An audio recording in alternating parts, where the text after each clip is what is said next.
So you lived in New York. You moved from an apartment that you say was haunted?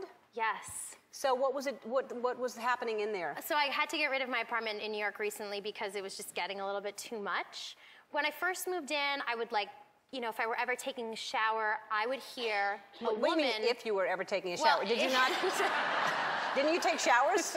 Okay, so when I was taking a shower, sometimes I would hear what sounded like a woman warming up and like doing scales. But it was the top floor, wasn't surrounded by any other building, so there was really no way it could be anyone. So I'm like, all right, this must all be in my head. So it was winter last year, and I'm on the bottom floor of the apartment, and I hear all this noise upstairs. And I was like, and it sounded like a window burst open.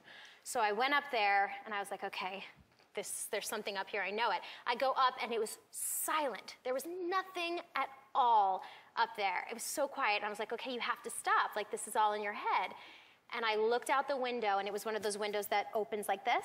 And I looked at the window, and I was like, you have to stop. All of a sudden, the window just goes boom and burst open. And I was like, I get it. I'm so sorry.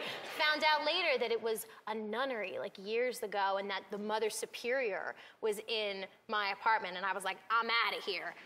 Screw that. Yeah. So I got out. Yes, I understand that part. The B part to that story is, you asked your friend to stay there without telling her the situation? No, him. Well, my friend Blake, I needed to show it to people. But you didn't disclose that?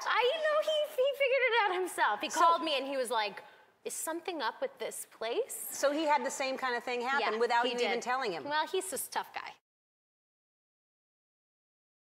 Oh, that's Sheila. That's my cat. That's a cute cat. I found her on the Paramount lot under a bush. And you took her home? With her brothers and sisters, so I gave her brothers with Heather Morris now, who plays Brittany on my show, and so they all found homes, and she's with me, and she's just the love of my life. I found out that she might be a breed of cat that is called like a ragdoll cat, where they need and want affection, and you can literally like wrap them in a blanket like a baby, and they will not move and like need it and love it. So that's not a ragdoll. Like, they look nothing like that. They look nothing like that? No. Well, then she's just got to screw loose, because they're called it's like a tortoise. It's a tortie. Well, that's what her hair is. Raised tortie. But a ragdoll, they're like really big. How old is she? Is she like really young? No, she's old, but she's just the Ragdolls are giant. They're like giant. They're almost dog size. But her brother and sisters are that big as well. She's just the littlest one. All right, it's a ragdoll. I'll let you have that.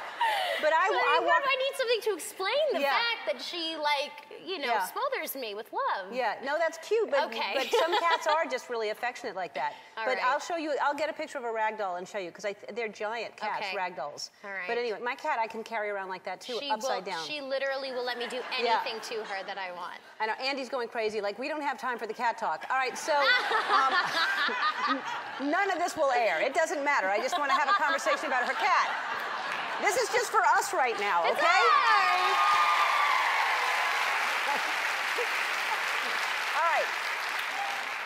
All right, let's get down to business. This will air on the website. If all of a sudden this cuts in and none of this makes sense at home, we just talked about a cat.